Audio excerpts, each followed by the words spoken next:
Изненада, кученцето Бела съобщава на Сем, че скоро ще станат родители. Кученцето Бела не просто е домашен любимец за Сем, тя е част от семейството и сега е готова да сподели важна новина. Със всяко бързо движение и игриво поведение тя изразява радостта си от предстоящата промяна. Сам знае, че това е само началото на ново приключение за тях.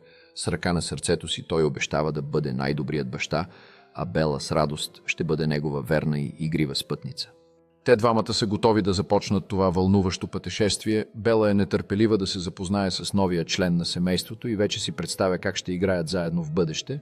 Семейната обстановка се изпълва с радост и вълнение. Всеки нов ден ще носи нови приключения и незабравими спомени, които Бела и Сем ще създадат заедно с малкото бебе.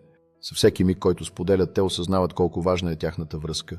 Бела става не само по-голямо кученце, но и бъдеща сестра, готова да посрещне новия член на семейството с безусловна любов.